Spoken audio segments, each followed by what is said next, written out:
Welcome to Tell Me Your Story, New Paradigms for a New World. I'm Richard Dugan, your host, and as always, thank you so much for joining us here on the program. That we come your way every Sunday at 7 a.m. and 7 p.m., Monday mornings at 1 a.m., Wednesdays at 9 a.m., and our special edition of Tell Me Your Story, 9 a.m. on Wednesdays, but we also are on at 8 a.m. Monday through Friday. You get 9 chances to listen, 9 opportunities, I should say, with 9 different guests, and we try to keep it that way without repeating anybody during the week. But of course, we podcast these programs on SoundCloud, iTunes, TuneIn Radio, Spotify, Stitcher, Player FM, so many other locations on the internet, as well as YouTube, where you can watch these conversations, and hope you'll subscribe and also click on the notification so that when I do post a new conversation, you will be notified and you'll be able to tune in. We hope that you'll do that. We also ask that you, if you can, and again, this is just an ask. I have been challenged by some folks saying, well, what are you doing? What are you asking for money for? I said, well, it takes, unfortunately, in our world, it takes coins to keep things going. And I know about the whole render unto Caesar what is Caesar and unto God what is God. Well, I'm doing the best I can on that one. And so I hope that if you can support us financially, we have a PayPal account. It is there for your security as well as ours. And you can put in my email address, richard@richarddugan.com, when they ask for it. And we gratefully appreciate all support, including energetic support. We also ask that you take time during the Decade of Perfect Vision, and spend some time going within and listening to that still small voice. Our guest today is going to be talking with us about a very interesting subject that I think you're going to find fascinating. At least I know I am, because it's a subject that I have followed, especially with my wife, but even more so in regards to just the way in which we have a more, I say, metaphysical and spiritual hierarchy. I hope that, we'll get explanations from that. All right, my guest today is going to be sharing with us about her latest book. It's called Goddess, and her name is Anodea Judith, and I want to welcome you to our program today. Thank you for being with us. Thank you for having me, Richard. Delighted to speak today. The subject is somewhat challenging for some folks, because it seems as though the whole aspect of the masculine and feminine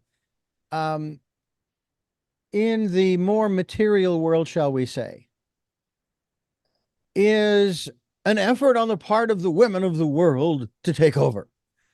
And it has been explained to me over and over again, and I couldn't agree with you more. Hey, I grew up in a household where the males were outnumbered 5-3.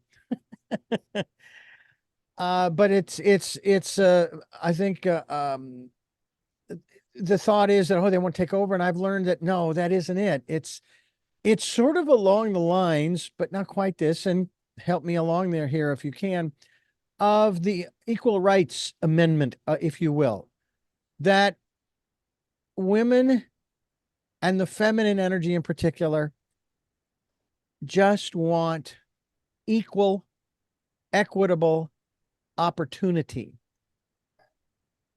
At the same time, I say that, I also recognize too that actually women have always, and this is no reflection on my sisters or my mother, they were very, shall we say, loving and supportive in their feminine majority, shall we say. But it's one of those things where this was something that I remember from biology, that when we come into this world, and I'm talking about, and I don't know how long it lasts, but from the moment of conception, every single human being is female.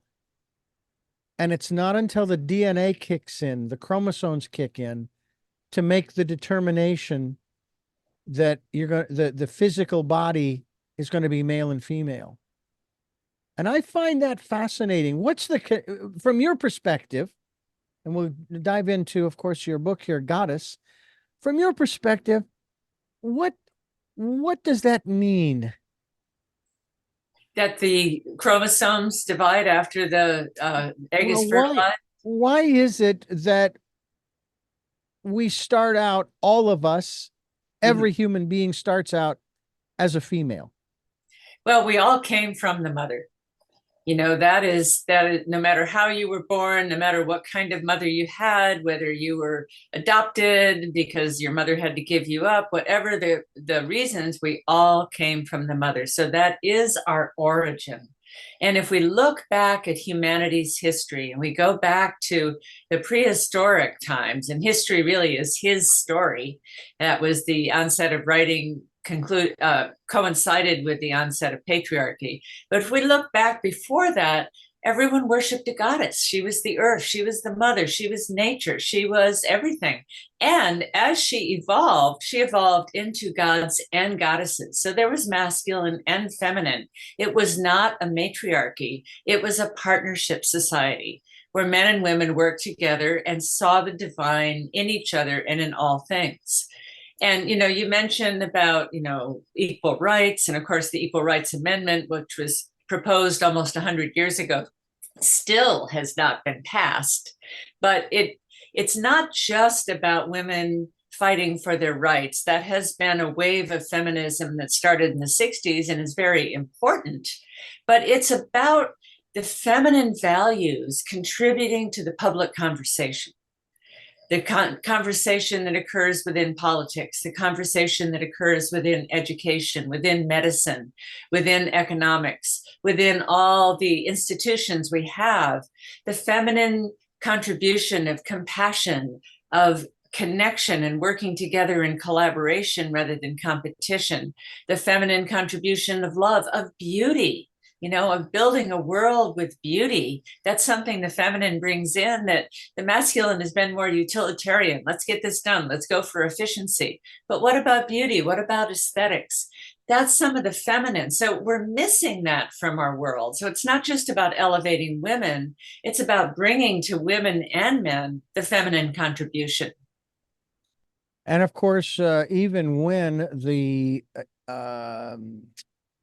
DNA and the chromosomes make the determination, or however that happens, and the individual comes out as a male, there is still the feminine aspect. I've heard, the phrase, I need to get in touch with my feminine side. And a lot of guys go, no, I have no feminine side. I'm a man. I'm a man's man. I'm tough and strong and so forth and so on. Well, masculinity has almost been defined by anything that's not feminine. And in mainstream culture, sometimes the worst insult to a man is that he has feminine characteristics, And so that's all about the denial of the feminine in both women and men. We're talking with our very special guest, the author of Goddess, Anodea Judith. Where does the name Anodea come from? What does it mean? Well, it actually means one who serves the goddess. And I have a story that I was on my way to a wedding 50 some odd years ago. And the woman's name was Lori Bland. And I was wondering whether she was going to change her name. If I had a last name like Bland, I would change it. And I was thinking about this whole process of how women change their name to their husbands. And so our last names reflect the patriarchal line of the family, not the mother line. And I thought, well, what could we do differently? And I thought, well, women could take their first name, Judith or Barbara or Elizabeth or Carol, and move it to their last name and then create something that means something to them for a first name. My middle name was Anne, and Dea is Greek or Roman for goddess. And so Anodea, one who serves the goddess, is what it means to me. That's beautiful. I also find it interesting, and I'm in that crowd strangely enough, that has basically kind of had it up to here with a lot of the stereotypes. Mhm. When it comes to relationships, the games that are played in relationships on both parts. It's not, you know, being anything other than observing that it just seems as though enough already. Why can't we just be straight with people? Why can't we just, you know, it almost comes down to um, the guy in relationship, he recognizes she's upset and goes to ask, is something, what's bothering you? Mhm. And the response is, in a manner of speaking, well, wouldn't you like to know? Once you figure it out, you know, it's Well, that's a what? horrible thing to say. You know, and it's like, why can't you just tell me straight out what's going on? And the stereotypical social or social,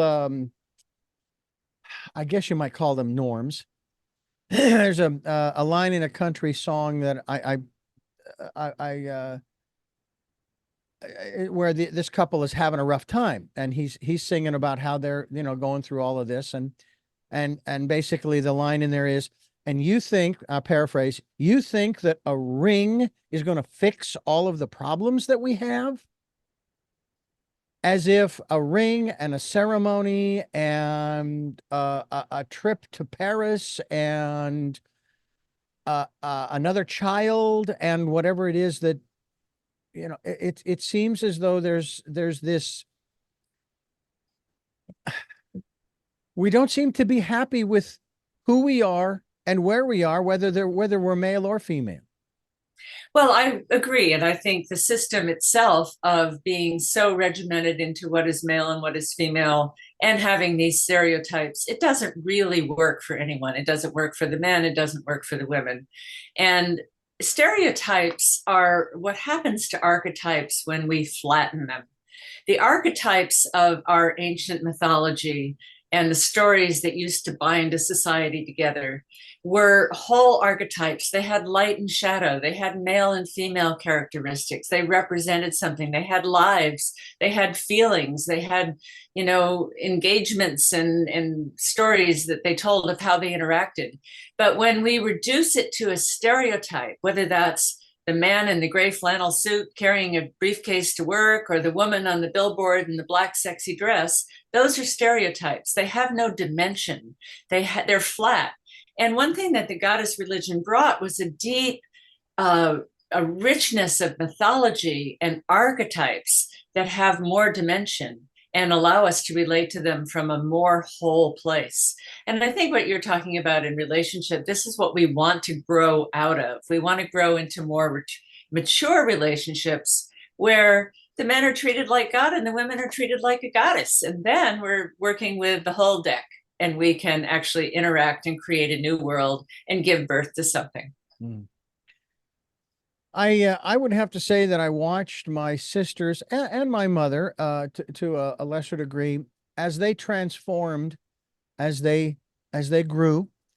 And you talk about this in your book, and I'm familiar with these phases, and even have a great deal of, shall we say, a great deal of respect, of reverence, if you will, for the fourth phase, often referred to as the old Crone. um, but there's Maiden, Mother, Queen, and Crone. And um, my mother today, a matter of fact, this year, 2024, will be 90 in September. My father passed away last year at the age of 91. And first of all, what would be the equivalent on the male side of the crone? The elder. Elder. It's Okay. a youth, father, and elder. And the, you know, correspondence to the queen would be the king. Yeah. I have to say that as I have watched both of my parents grow, it's been fascinating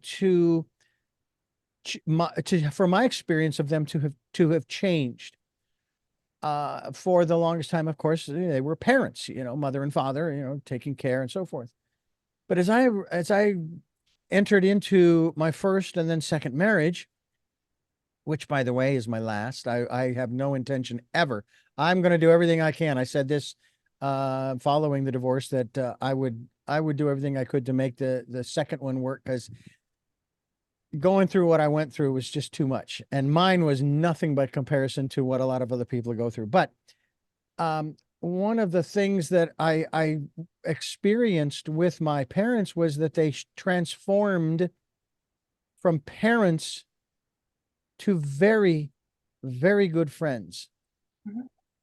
We would go over to their house on a Sunday afternoon, for example, maybe have lunch, and then sit around in the living room and talking about these kinds of things like what you and I are talking about. And it was so cool. My father was more reserved. He was more private with his spirituality and so forth, but he was still chiming in with his observations as well. And I have to wonder sometimes, when a parent passes, as my father did, I'm able to say that there was nothing left unsaid, mm-hmm. which is very rare for a lot of folks. The night before his passing, we were on the phone with him, video phone. I wish I'd recorded it now, but he told me how proud he was of both my wife and I, and that he loved us and so forth, and we reciprocated in kind. And I just think about how he, as the elder, as I look back now, shared so much. And my mother's the same way. I mean, she's still with us, of course.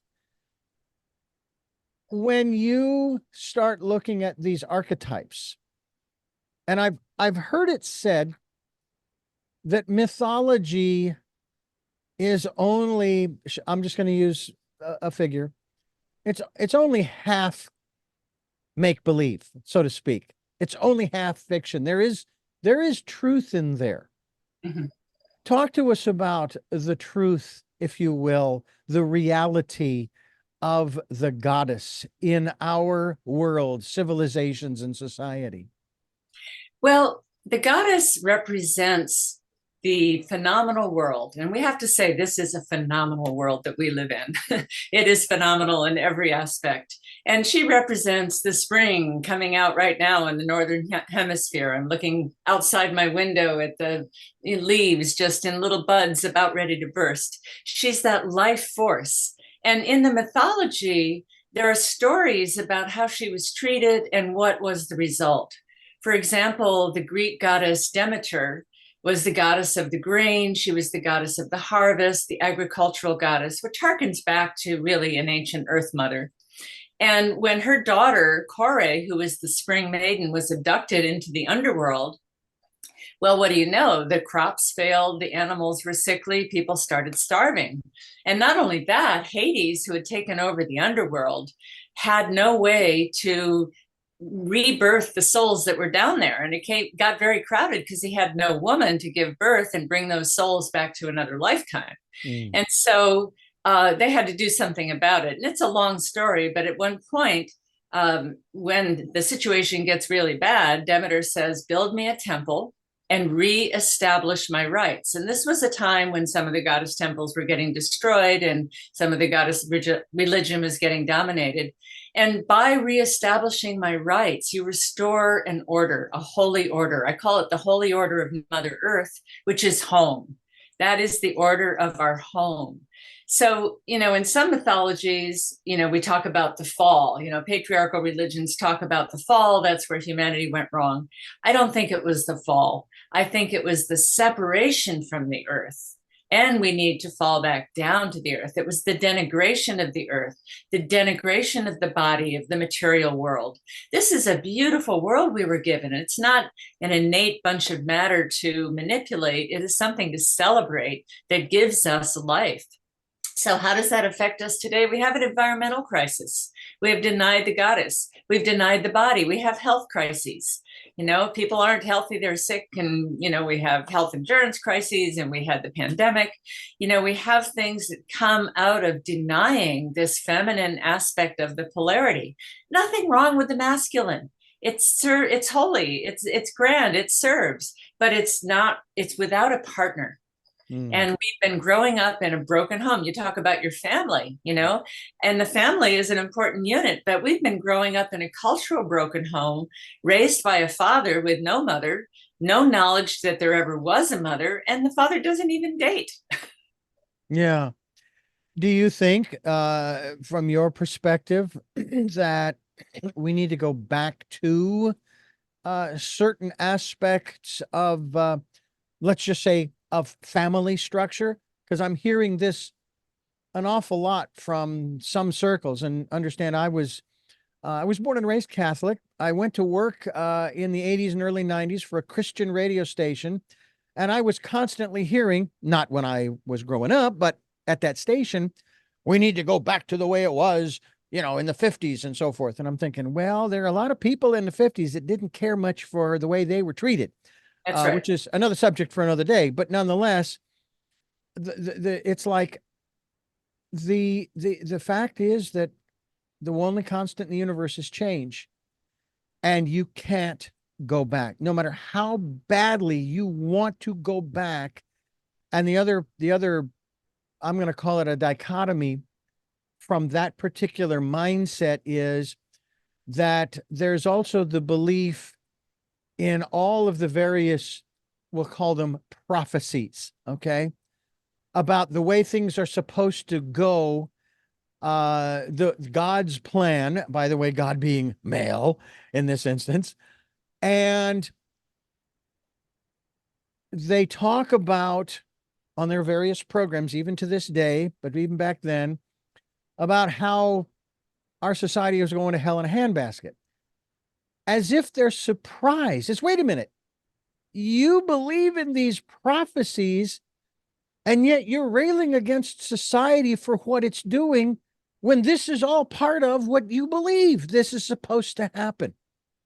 That's the thing that really gets me, that I it's like, you're the one that laid out the roadmap. I don't necessarily believe in those prophecies. I think that this is sort of the, whether it's for better or worse, this is just the evolutionary process that the human being living a spiritual being living a human experience. This is just what we're going through. Hopefully the majority of us will learn, as they say, learning from history.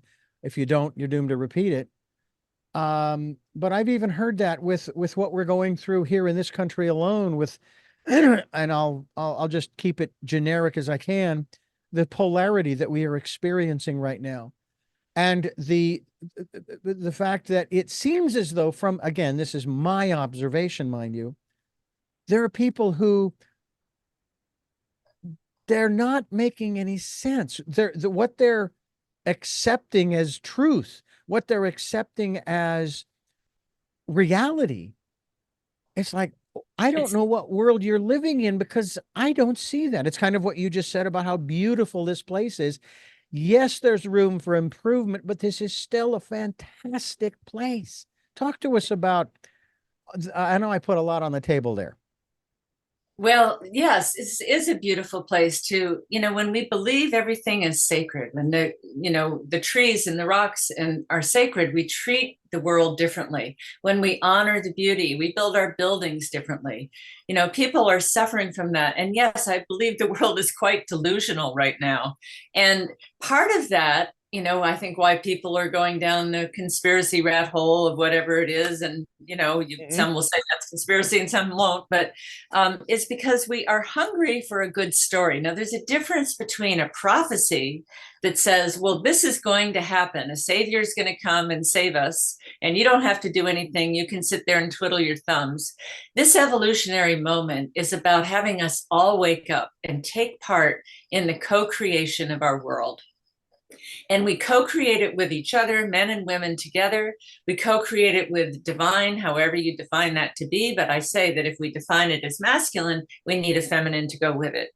And when we have a story that tells us how to live, that gives us values, that says, here's what we're here to create together, that's different than a prophecy. A prophecy is you don't have to do anything and somebody's going to come along and save you.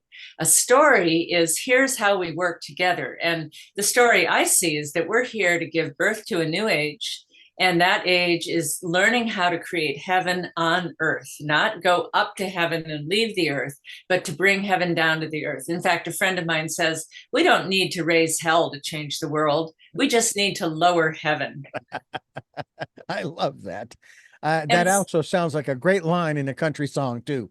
Of course, now you got to somehow incorporate motherhood and a truck in there somewhere.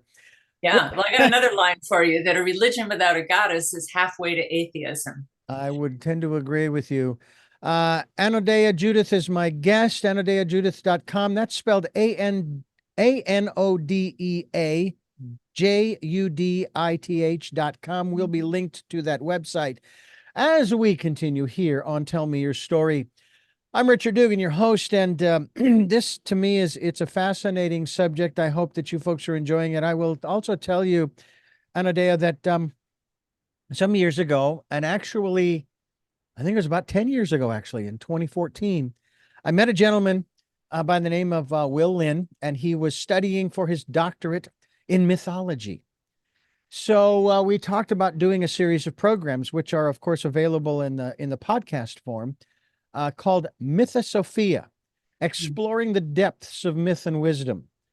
Now, I'm familiar with many of the gods, you know, and Thor and Zeus and on and on and on. Prometheus is probably one of my favorite because of what he brought, and he didn't just bring fire. Okay. But as we were doing this series of programs over the course of the next couple of 3 years, the one thing that struck me as he would choose the subjects was how diverse, how broad the subject was. And we did go into, we had a couple of guests on talking about the goddess, if you will. And it just blew me away. What was real interesting is when the series was over, as we ended that particular year, I heard the story. I'd heard it before, but it resonated more so about Christmas in the trenches, if you will. That time during World War I when the two sides stopped at Christmas Eve. And I'm still perplexed at how in the world they ever started again. It's like, seriously? Yeah. You had this incredible moment, and then you go right back into the same mindset prior to that moment. It's like, wow. But what I found, what was so interesting was that mythology, there was even the reference to, there was some mythology even in that story. I mean, not so much that the facts weren't true. One thing in particular was that they played a soccer game, but they don't know who won. And I'll be honest with you, I don't think it really matters. I was actually able to participate in a onstage performance of a scene in that where I am approaching the German soldier in this particular performance who's holding a Christmas tree. And my lines are one by one. They entered no man's land. No guns or bayonets, and so forth. They exchanged some whiskey, if you will, and other things of this nature, and they wished each other well. And the final line is, and in that soccer game, we gave them hell, you know, kind of thing. And I'm delivering this, and I've got tears. I was so into that moment, thinking, this is wrong. I mean, what happens after was so wrong. Why didn't they just say, you know what, we're going to just walk off and we're going to go live our lives and get back with our mates and so forth and our families? But it seems as though, as much as we would have liked to have learned from that, we haven't. There's a line in the song, The Green Fields of France. This man is sitting at the tombstone of Willie McBride and says basically, so you think that you and your comrades, you were going to end the war to end all wars? I hate to be the bearer of bad news. You died in vain, because it's happened again and again and again and again and again. But it's these kinds of stories that take on almost bigger than life. And Well, we have to go back in history and look at where that began. okay.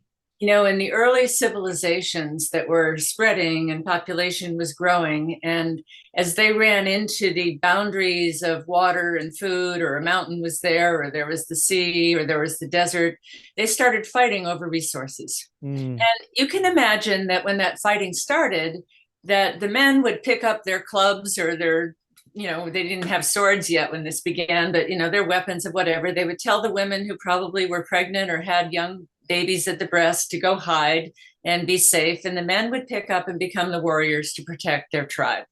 That's kind of a natural assumption. And in that, a tribe only had to get, beat up once to say, well, next time these fellows are coming, we're going to be ready. We're going to train our brothers and sons. We're going to create more weapons. And thus the world starts to become militarized. And as that expanded and men were taken away from their homesteads, away from their wives and children for months at a time to, battle with primitive medicines if they got hurt. They didn't have the medicines we have today, to uncertain food, traveling, real hardship. They couldn't even afford to long for their women, because that would be a danger to the mission. So there was more separation between men and women. And to keep men under this illusion that this war is a good thing and that it's a noble thing, they had to masculinize violence. And that's been fed to men, to their pain, to their suffering, to millions of men being killed as soldiers. That, sometimes the most masculine moment for a young boy is getting a gun from his father for Christmas and going out hunting together. And that's the male bonding. And, the movies over and over again, even today, show the men as masculine because they're holding a gun. So violence has become masculinized. It's not men's fault. I don't think men are naturally more violent than women. I think it's been fed to them. It's been conditioned to them by the culture. And what we know is that when women are part of the peace process, the peace lasts longer. It's more accepted by the people.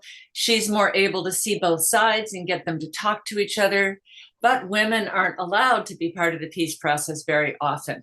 There's only one woman in the history of the world that has signed an international peace treaty, and only 9 women out of some 85 or something that have gotten a Nobel Peace Prize. So women are typically, because, this is a war, this is a masculine thing, women don't have anything to offer. Well, yes, they do. And they represent peace. There's an old story from the Greeks during the Trojan War, where the women of both sides were quite sick of the war and losing their sons and husbands. And they got together and said, what can we do about this? And they decided to have a sexual strike, and that they made a pact on both sides that none of the women were going to have sex with their men until they put down their weapons and came back home. And of course, it's just a play by Aristophanes, but it demonstrates that women are wanting peace. They raise the children. They don't want to lose their sons to war. So if we want peace in this world, we need to let women be part of the political process. We need to let women be more influencing and be part of the peace process. Anodea, Judith, my guest here on the program. I find it interesting too, Anodea, that and I've heard it kind of framed in this light, that if a male is up at the podium in a position of a leadership and power, and they pound their fist on the podium to show emphasis, they are seen as a strong leader, in that respect. if a woman gets up to that same podium in a position of leadership and power, and she does exactly the same thing, she's hysterical. That's right. And it's like, you have got to be kidding me. Seriously? What about how is this book, Goddess, your, shall we say, education in the goddess, which I'm curious about as well, but get to this question first. How are you able to use this, and have you been able to use this to where, I'm not going to say you have changed people's minds, but people have chosen to look much harder and closer at all of this that you're talking about, to where they say, you know what? And this is my term here. You just burned down another half a dozen of my straw huts of belief. And I have said this on many occasions. You know what? Burn them all down. I don't care. I'm here to learn. But tell us about how that process has worked in your experience over the years that you have been. Well, let me tell you about my aha moment with this. Mm-hmm. And, I was raised in a Christian family. God was a he. That was never questioned. One time I asked my mother about it, and she said, "Oh, honey, that refers to everybody, and just accept it." And I didn't think too much about it. It didn't occur to me to question it until in ninth grade, we were studying ancient history, and I read Edith Hamilton's Mythology. You talk about doing your mythology series.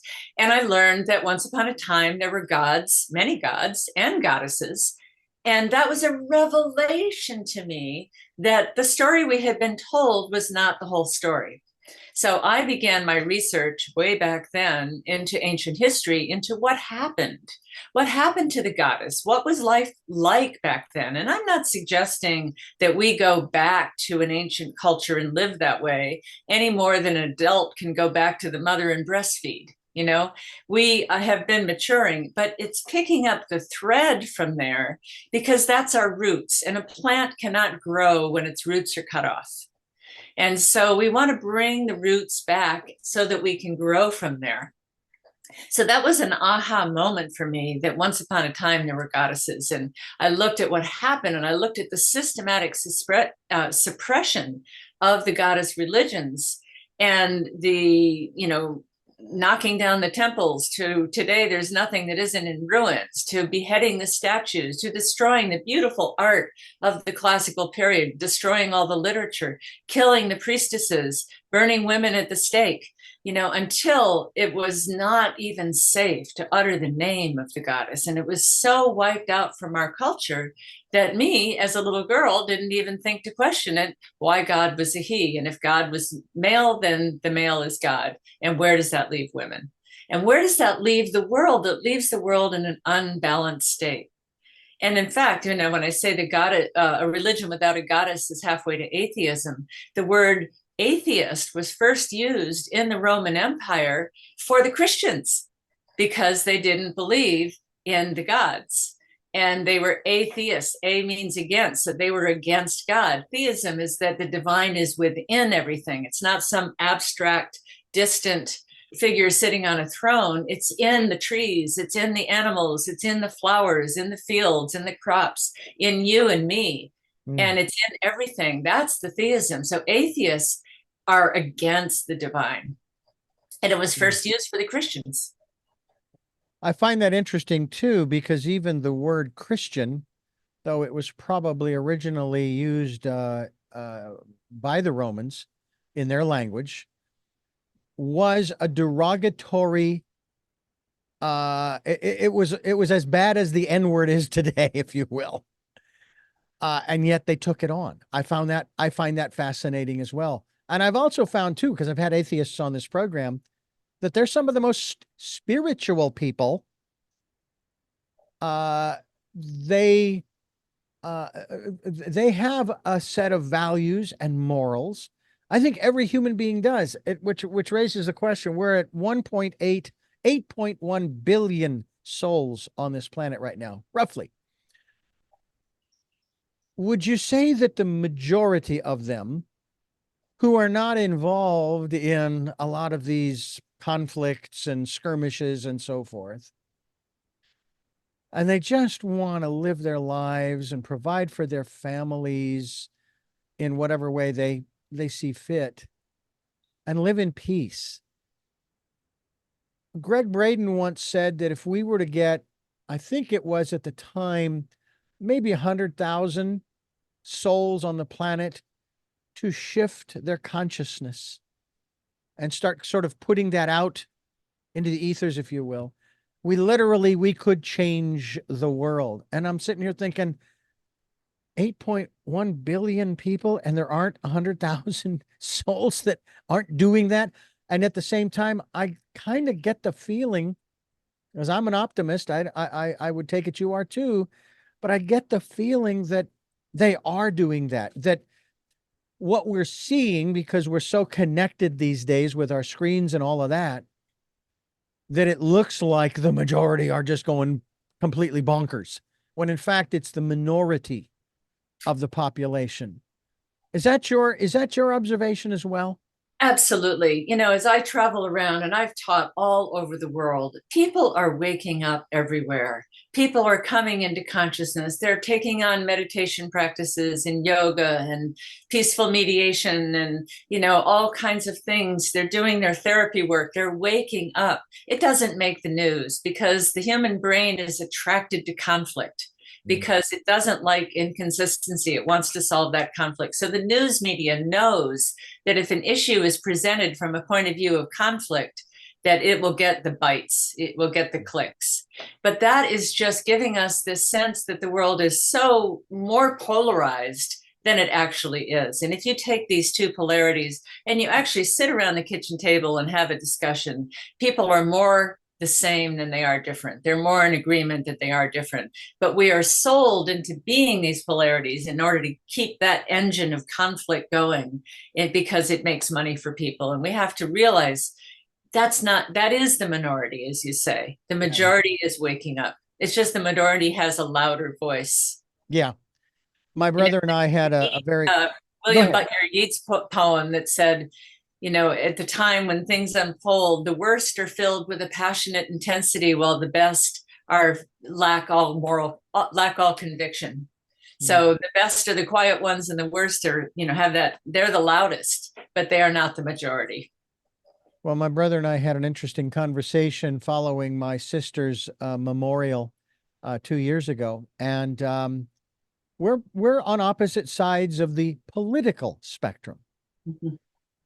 But one of the commitments that I made to myself as that conversation began was, he isn't right or wrong, yet I'm not right or wrong. And he, regardless, or even because of where he is at, he's still my brother. You know, and yet I have, and I know you have too, heard all of the stories of couples and families just being torn asunder because they choose their ideology over family, over community. Is Goddess, the book in particular, but the Goddess,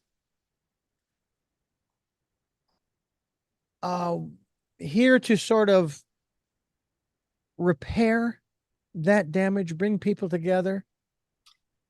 Yes, absolutely. The Goddess really was the interconnection of everything, and brings us back into a kind of unity that we have lost. Because when the male separated from the female and the male got masculinized into violence, albeit for protection of their people, I mean, there's a noble cause to it that the men have rallied to. Let's give the men credit for that. But when they got separated, then there was conflict even between the male and the female. And as more resources were put into the military, everything having to do with the home was, you know, diminished. And so people's, you know, day-to-day lives, like you say, most people just want to raise their families, be free to live in peace, to develop as they will. They don't want to be part of this conflict. They don't want to be part of this fight. And so the Goddess was a connecting factor to communities. and people came together. And, let me say this, that, the goddess is not God in drag or Jehovah in a skirt. And she represents a different face of the divine. It's celebration. It's not being austere and rigid and dressing in black colors. It's color and music and dancing and joy and laughter. It's pleasure. It's sacred sexuality. It's many things that we have lost in this world that bring enjoyment. And when people are happy, they don't want to fight. I find it interesting too that I have been I guess the correct word is manipulated by our society, even though as a kid I recognized the form of manipulation within the media, even though we only had 3 channels back then, uh, and said, no, I'm not going to allow myself to be suckered into that. I'm not going to buy into the manipulation. And I know that I have been, maybe not to a greater degree, but I recognize that's going on. But I'm not buying into all of the conspiracy theories, whether it's today or yesteryear, and so on and so forth. My heart goes out to those who think that by choosing to fight this quote unquote noble cause, it's like, it's kind of that line in that song, The Green Fields of France. You really think that what you're doing is going to end this? It's not, until we all decide. I mean, I would love to see this happen kind of like it did back in World War I, where the men and women, now there are women fighting too. You know what? This is stupid. This is just plain stupid, but it has to happen on both sides. Or the masses, and I mean literally the 8.1 billion minus the ones who are calling the shots, finally say, they throw up their hands and say, enough is enough. We're done with this. We're not going to play this game anymore. And what really hurts me is, this is my observation, the loss of incredible potential. What could those individuals have contributed to the growth and advancement of our society? Exactly.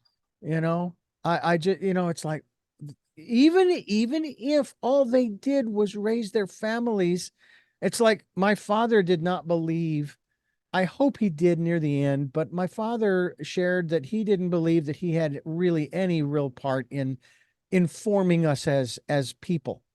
When his memorial could have been labeled, this would have been the title of the memorial, and we didn't choreograph this either. Dad, we are who we are because you were in our lives. But he did not feel that. He thought my mom was the one. And it's like, wow, how? Because I'm quoting my dad all the time,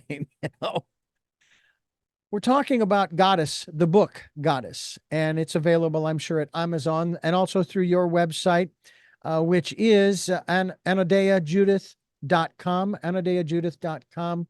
And we certainly are glad that you are bringing this to light. I know that you're not the first one. One of the things that has always struck me as frustrating because of the lack of respect and appreciation and honor to the females on the planet, let alone the feminine, is that in spite of what history supposedly has shown us, I like the breakdown there, his story, where's her story?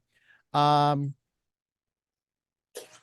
first person to recognize who the Messiah was following, and as you and I are conversing, we're heading into we're in the Easter season, as it were, who recognized who the Messiah was following the resurrection was not Peter. It wasn't any of the males. They were all stumbling around going, when they came across him, basically, and I paraphrase, could you show us to the nearest pub? We need to drown our sorrows. She, on the other hand, knew exactly who he was. Matter of fact, she went out to touch his garment. I put it this way. The paint wasn't quite dry. She says, don't touch. The paint's not dry yet. But she knew exactly who he was. She should have been, if you will, the first pope. But obviously, back then, the female was not going to, secure that kind of a position. And I always found that really kind of strange that it's like, does nobody else see this? They left this in the writings, and does nobody else see this?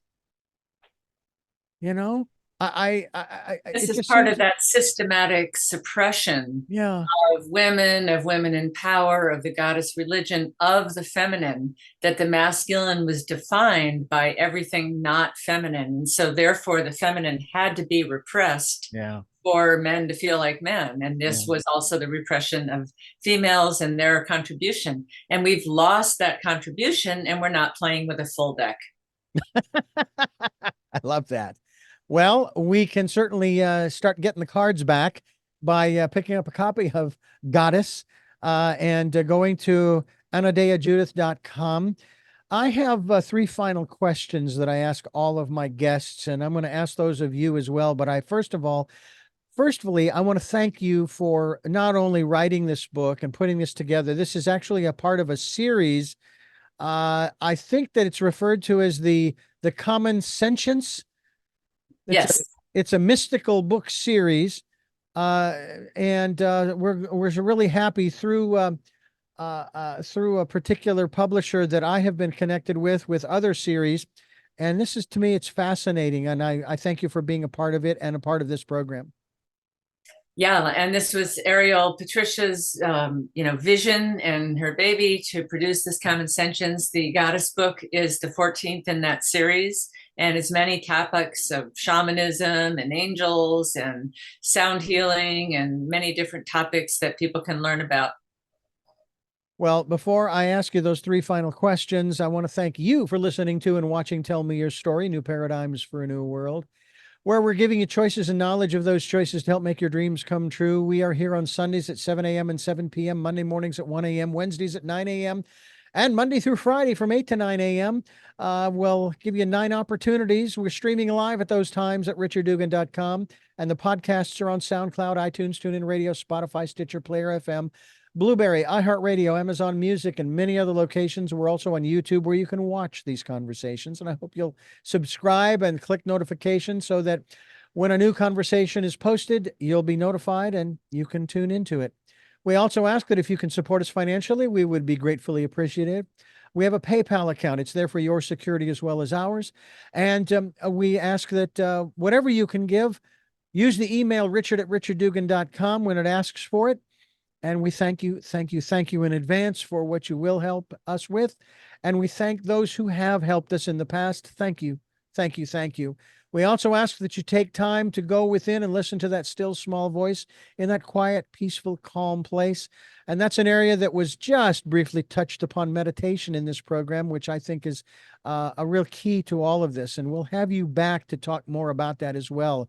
And thank you again for sharing that with us.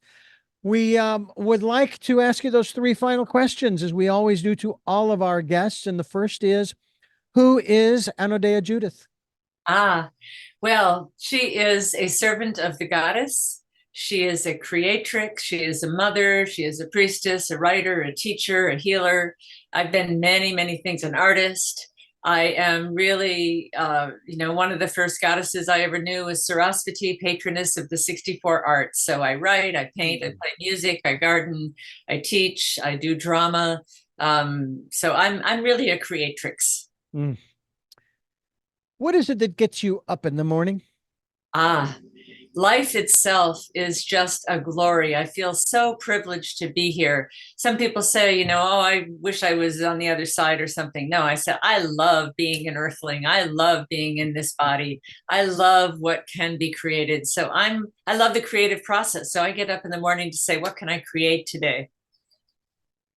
And finally, what was your best day? My best day. Oh my goodness. That's a hard one. Woo.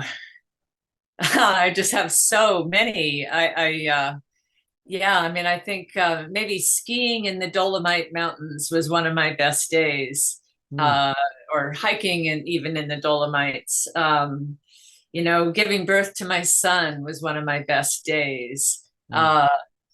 Giving speaking to 20,000 people in India, giving a lecture. That was one of my best days. There's been a lot of them. It's hard to choose.